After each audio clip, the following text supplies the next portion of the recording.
morning dear students. Today let's continue with the economics part of social science, that is chapter 2, meaning and types of economy. Okay, so in the previous class we had discussed few things and few terms like goods and services, consumer, distributors and everything. Today let's recall those terms. Okay, let's know the meaning of it. Goods and services. What are goods? What are goods? Goods are the things which are tangible, which we can see, which we can feel. Maybe it's books, pen, things like scale and different things which we buy from the shop. Okay, what are services? Services are intangible thing which we can just feel. It may be the services of a doctor, it's services of a lawyer and the services of a plumber, technician, maybe AC technician or refrigerator technician, anybody. Those services are called as services. Okay, next term, that is consumer. Who is a consumer? In simple terms, it's we who go to a shop, buy things. The person who indulges in buying the things are called as consumer. The person who buys things for himself to satisfy his wants are called as consumers. Producer. Who is a producer? A producer is a person who indulges in process of production or making of the product or goods. Okay, the person who produces the goods and services are called as producer. Okay, next term, that is distributor. Who is a distributor? The person who indulges in or helps in reaching out the consumers. The things which are produced by the producer is reached or helped to reach the consumers by the distributor. Maybe it is the transportation, maybe it is the wholesaler or retailer, the one who helps the goods to reach till the consumer is called as distributor. So now next term. Price. As I had mentioned, whenever you go to a shop, you see something, you see the rate or price of the product, isn't it? So that is called as price. So what is it? What is the meaning of price? The value of any product which is measured in terms of money is called as price. Okay, where do we get this money from? You might get it by pocket money which your parents give, isn't it? How did your parents get money? They get it by working, right? So that work is called as employment. Employment. So the work is called as employment, where they get money in return for their living and for their family. Okay, that money which we get after work or while doing the employment is called as income. That money is called as income. Okay. Next, as I keep telling from the chapter 1, people keep indulging in one or the other activities, isn't it? They don't sit idle. They keep doing one or the other activities. So these activities can be classified into two types. First one is economic activities. Okay, economic activities, and second is non-economic activities. Let's know the meaning of it. Okay, economic activity means it is related to money. The activities which we do while we get in return, that is money, is called as economic activities. It is maybe teachers or maybe businessmen or maybe the people who are working in company. The work what you do, the activities what you do where you get money in return or income is called as economic activity. Why do people indulge themselves in these activities? To earn their living. Your parents work, or anybody, your neighbor or anybody, they work. Why? To earn their living, to provide food or things what you want for your family, isn't it? So these things are called, these activities are called as economic activities. What is non-economic activities? The activities which you do. You study, you play, do you get money in return? So that those activities are called as non-economic activities. Okay, next. Now you might have heard it many times where I have told you about economic activities just now. The activities where you get money in return. Now let's see what are the economic activities. First one, production. As I told you, you know the meaning of producer, right? The person who indulges himself in making of the product or production process. The process of producing things or goods and services are called as production. Distribution also is the same, where the process of making things reach to the consumers by maybe by the wholesaler or maybe by the retailer, the process is called as distribution. Consumption is what we go buy the things for whatever we want for our satisfaction. Maybe I want glasses today, some good glares, some good dress which I have seen in some shop. I am going as a consumer there. I go to consume the things, right? So that process is called as consumption. And exchange. What is the meaning of exchange?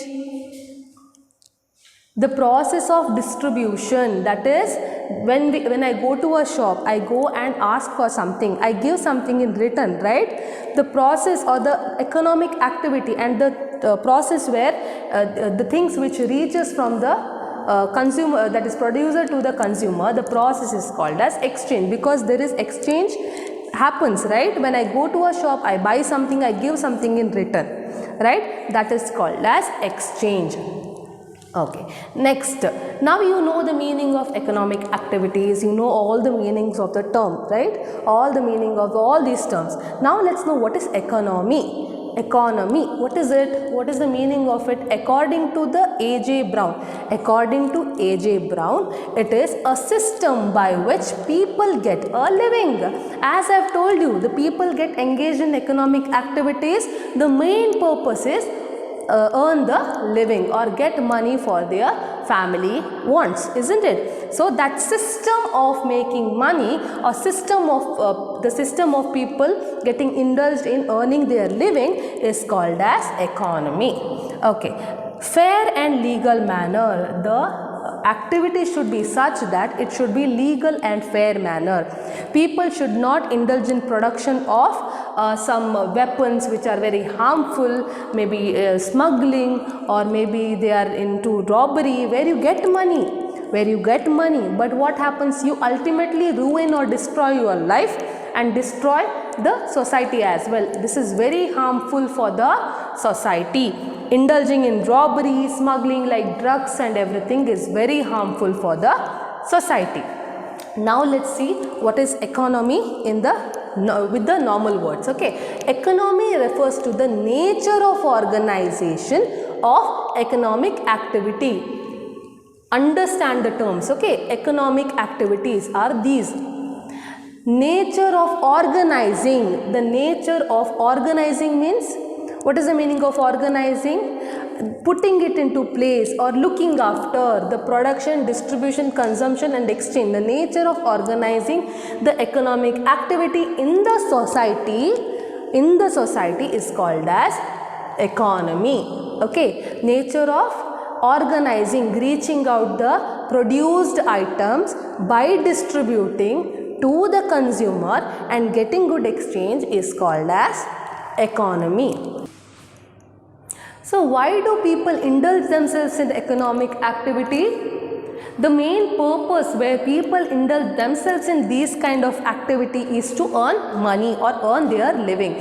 The main reason is to activities are undertaken for earning money. Okay, there are many things what this economic situation depends upon. That is, depending upon the nature. Nature means it might be a consumer product or it might be some machinery. It depends on the nature of the product. Okay, and the level of economic activities. Level of economic activities means the product what you are producing. In what level are you producing? It might be large scale, it might be small scale. Large scale is you are producing in large amount. Small scale means you are producing in very little amount. It depends on the income what you have. Okay, simply you can't invest entire money there. You have to see how much you can look after. Only that thing you have to keep it in mind. So depending upon the nature of the product, level of economies pursued in an economy, income of the people will differ. As I have told you, today you might have one industry. Industry is the place where you produce things, right? So today you might have one industry. After 5 years you might have 5 industries. So the level of income is different there. So all these things depends upon all these things, that is nature, level of economics, activity. Your income of the people will differ. Indulging themselves in few activities yield more income and some activities yield less income. For example, indulging in software development can give you fast or speed income, isn't it? And compared to agriculture, it gives you speed income, and indulging in activities like agriculture yield you less income, isn't it? Imagine being an individual, if you indulge in these two activities, it differs in income. Just imagine the country, if it indulges in this kind of activities, what happens?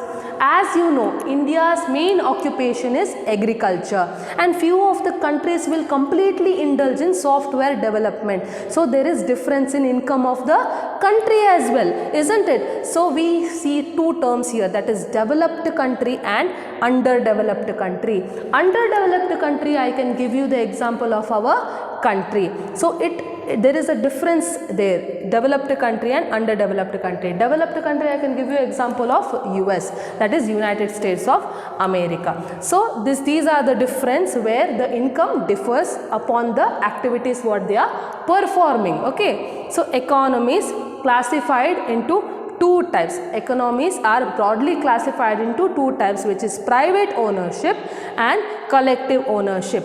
Private ownership means the ownership of means of production is done by the individual, that is private people, that is us. Okay, and collective ownership is done by the economics, that is means of production are owned by the government on behalf of the people, that is the people who are living in this country. Okay, collective ownership is the means of production is owned by the government on behalf of the consumers or the people who are living in this country.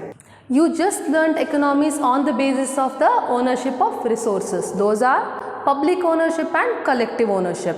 Now let's learn the economies which are classified on the basis of administrative divisions. Those are village economy, district economy, state economy, national economy, which is on the behalf of country, that is India. Now let's see, as the economic situation or the modern economy is very complex and advanced, we have few institutions to look after, that is to regulate activities of the individual and the country as well, to look after the activities of the individual, that is us, and even the country as well. Those are RBI, SEBI, that is RBI, the full form of RBI is Reserve Bank of India. Then SEBI, that is Security and Exchange Board of India, that is WTO, World Trade Organization, IMF, that is International Monetary Fund, SAARC, that is South Asian Association for Regional Cooperation, and ADB, that is Asian Development Bank. These are the institution which governs or regulates or looks after the activities of individual and the country as well. Now let's see economic system. Economic system is on the basis of the ownership of the means of production. This the means of production, who owns it? It depends on that. And on the basis of government intervention, the system where the government interferences is there, are there or not. So on the basis of ownership of the means of production, government intervention, and the regulation or governing of the economic activities. So on the basis of all this, the economic system are classified. First one, that is capitalist economic system. Let's learn about it. What is the feature of this capitalist economic system? Are owned by an individual. Any individual is free to own his property, acquire his property on his or her wish. Okay. It is owned by an individual, and the government interference is very minimal. The government interference or intervention is very minimal. Here there is no, the means of production is not looked after or controlled by the government. Who controls all this? Who controls the means of production? It is us, that is the individual. Okay, that is individual looks after the means of production, and government only has minimal intervention or interference only when it is there, the need is there. In case the business or the production is of some illegal or unfairly basis, only then the government interferes. Private property. So why is the private property is owned? The property is owned by the private enterprise. The property is owned by an individual and not the government, used for their own benefit. The individual, that is the individual indulges in this property, that he privatizes his property for the use of his own benefit. Freedom of the enterprise. The individual is free to choose what occupation he wants, what are the means of production. He is free to choose his occupation and his business, what he wants. Next, consumer sovereignty. That is, the consumer is the ultimate king. The consumer needs are given more importance. He is free to spend. He can spend in anything what he wants. He can satisfy his needs, and by spending in anything he wants, whatever income he has, he is free to spend. Profit motive. Profit motive means here the main thing what is done is they are having private property. He is free to own his property, he is free to acquire his property, which guides him for self-interest, which guides the individual for his self-interest, and he gets motivated to maximize his profit by decreasing the cost of production and maximizing the revenue. Next, the competition. As they are free to choose their occupation, as they are free to choose their business or occupation, what happens? There gets intense competition. There is competition between the different individuals, and there is absence of government intervention or interference. As I told you, the government interference is extremely minimal. Only when there is need, when there is unfairly activities taking place, only then the government interferes. Now let's learn about the economic system, its types or classifications, and on the basis of what it is classified. Students, economic system is classified on the basis of ownership of the means of production.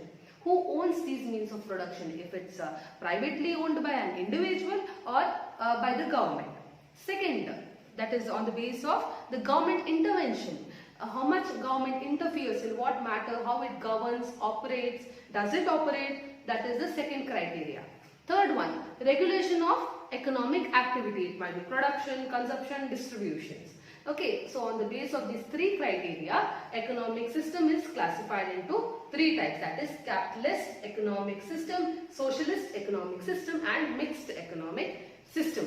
Now let's discuss about capitalist economic system. It is also known as the free enterprise economy. It is also known as the free enterprise economy. This is where an individual owns the means of production. It is owned privately, and the government interference or intervention is very minimal. Only when the production of illegal or unfairly item is happening, only then the government interferes here. Normally, government intervention is not found here. Here, the individual mainly owns the means of production and operates it according to his benefits and according to his wish. Now let's see the features of this economic system. The first one, private property. Here, an individual is free to own or acquire the property according to his benefit or his wish. According to his will and wish, he can operate or own the property here. Next one, freedom to enterprise. As itself says, here an individual is free to choose any occupation. He can enter in any field of business or he can choose any field of occupation here. Second one, free to acquire the resources. Free to acquire the resources for the production. Resource means here raw material. What is the meaning of raw material? For example, sugar cane. With the help of sugar cane we produce sugar. Here if sugar is finished product, raw material is sugar cane. Okay, with the help of sugar cane we produce sugar, right? So raw material is sugar cane. Here the resource is sugar cane. So resource means raw material. Free to acquire or get or use any resources or raw material for further production. Okay. Next, free to sell their products of their choice. Once they produce their products or anything, they are free to sell the product or the good of their choice.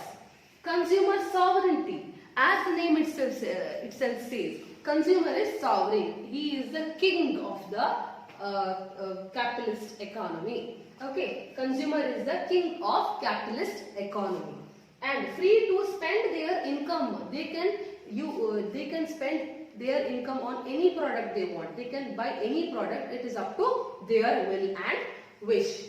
Then production is guided by the consumer's choice. What does that mean? The production which is done in this capitalist economy, it is guided by the consumer. That means the production is done on the basis of consumer's preference. Whatever the consumer needs, only such products can be produced, or else it will be waste, right? So the consumer's choice is very much given preference for the production. Now fourth point is profit motive. What motivates the individual who is in this particular system to earn more profit? Since the accumulation of the wealth is not restricted, accumulation means collecting, owning, getting wealth for themselves. Wealth might be any property or anything. As individual is free to own any property, acquire any property according to his or her wish, until it benefits them. They are not restricted. Okay. So since the accumulation of the wealth is not restricted, what happens during this time? An individual is guided according to his self-interest, according to himself. Okay. An individual is guided by himself. What motivates them? So they are motivated according to their interest, right? So they are motivated to increase the profit and decrease the cost, and increase or maximize their revenue. Here you have to learn about three terms, that is profit, cost and revenue.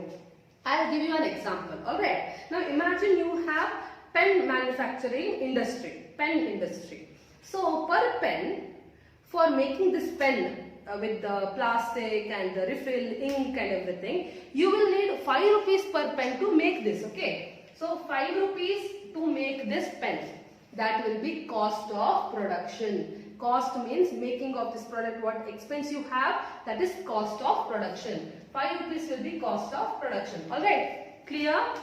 Okay. Now what is profit? Now I have made this pen of 5 rupees. Okay, so expense is 5 rupees. Will I sell this pen for 5 rupees? I want money, right? I have spent 5 rupees to make this pen. So what happens? I will keep a margin for it. Margin means I will keep maybe of 2 rupees. 2 rupees. I will sell this pen for 7 rupees in the shop. I will sell this pen for 7 rupees. Here, manufacturing cost of production is 5 rupees. 2 rupees is my margin. I will sell this pen for 7 rupees. Here 2 rupees will be profit.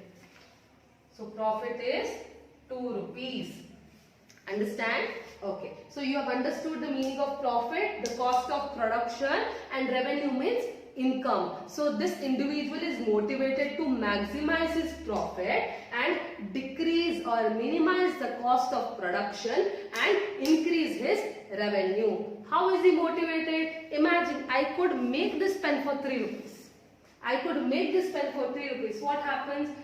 The cost of production is 3 rupees. But I won't change the price of this pen. I will sell this for 7 rupees only. What happens? Cost of production is 3 rupees. Okay. So in 7 minus 3, 4 will be my profit. Maximizing the profit. Understand? So here one is motivated to maximize the profit, decrease the cost of production, and decrease the cost of production, isn't it? And increase the revenue, increase the income. Okay. Now, competition, market and price. This is the next feature of capitalist economy. Okay. The market forces of demand and supply. The market forces of demand. The demand is done by the consumers. Supply is done by the producers who manufactures the product. The market forces of demand and supply freely operates to determine or fix the price of any product. I will explain you. Okay. When there is increase in demand, when the consumers demand that particular thing more, okay, they imagine this product has more demand. Everyone wants this. Everybody wants this. Without this pen, they can't write. Imagine. Okay, so what happens? I can increase the amount. I can sell it for 20 rupees because they will buy. Okay, so demand, the force of demand and supply is freely operates the determination or fixing the price. Understand? Imagine this pen has no value. Nobody is buying this pen. I have to reduce the price of this pen because nobody is buying. In case I reduce the amount of this pen, maybe I am selling this for about 5 rupees. What will the consumers think? Okay, this pen was for 10 rupees. Now they are selling for 5 rupees. What do we get for 5 rupees? I can buy this pen. Understand? So, the forces of demand and supply freely operates freely operates to determine the price or fix the price. Here, as I have told you already, absence of government interference. There is very minimal government intervention or interference. The country which comes under capitalist economic system, I can give you example. It might be Australia or Singapore, etc. Okay. Now let's learn about socialist economy. The countries which comes under this kind of economic system are Russia, Somalia, etc. One thing, keep it in mind. The socialist economy is completely opposite to capitalist economy. Where capitalist economy, the means of production were completely owned by an individual according to his or her wish, right? Until it benefits them. Here let's learn how is it opposite to capitalist economy. Here means of production are owned and controlled by the government. Here means of production is completely regulated or controlled by or governed by the government. With what purpose? With the purpose to promote the overall interest of the society. Now let's learn about few features of socialist economy. Here it's collective ownership. As I have told you, your means of production are completely governed, regulated, owned by the government. But on whose behalf? On the behalf of the people living in that country. Understand? So it is collective ownership because the government owns the means of production. But on whose behalf? It is done on behalf of the people living in that country. Social welfare objective. What is the main objective of this economic system? Social welfare. Understand? Acts on the behalf of all, that is the people living in that country, and maximize their welfare. The type of the product, the type or the level of output, the production output, and even the distribution of the same is completely controlled by the government on behalf of the people, and the main purpose is social welfare. Next one, that is third, central planning. Central planning authority is created which keeps the national priorities and the availability of resources it keeps in mind, and then on behalf of the availability of resources means raw materials, whatever is available in that region, then it allocates the resources accordingly. Entire economic activity is regulated by the government. It might be production, consumption, distribution, entirely is regulated by the government by keeping what in mind? By keeping present and future needs in mind. Next is reduction of inequality. Non-existence of the private property. Nobody can own their property here.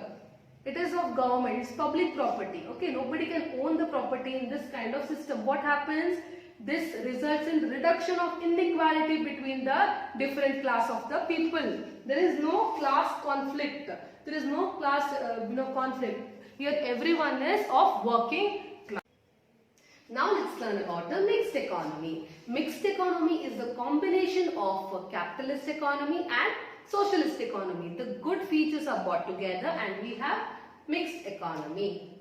Okay, good features like capitalist economy as it has the freedom of ownership of any property, freedom to own the means of production, right? So this good features from capitalist economy, and socialist like government regulation, looked after by the government, the interference of the government. These good qualities are features are brought together and we have mixed economy. Now let's learn about the few features of mixed economy. The coexistence of public and private sectors.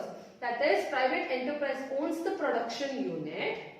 The private sector is free to own its own production unit and works for the maximization of the profit like capitalist economy.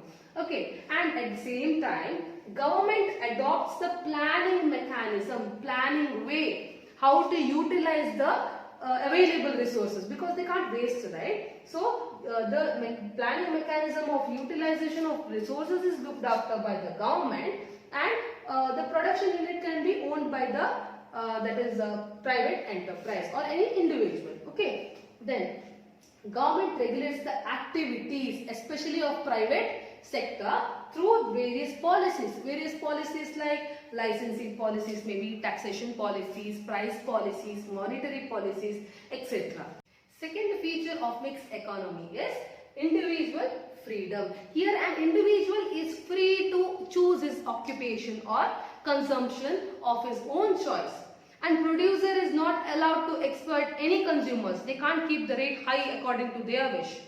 The government has few rules and regulation restrictions, and the freedom which comes within it, private enterprises can enjoy this freedom.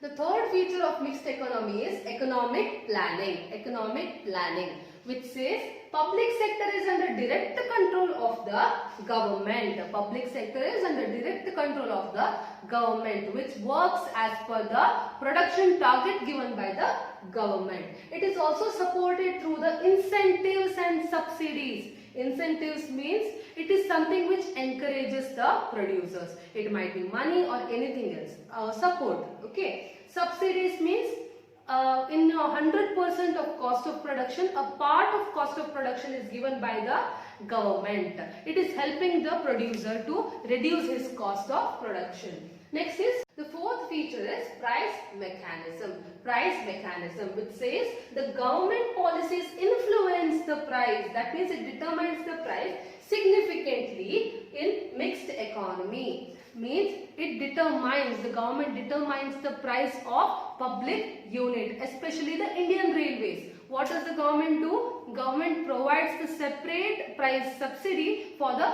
weaker section.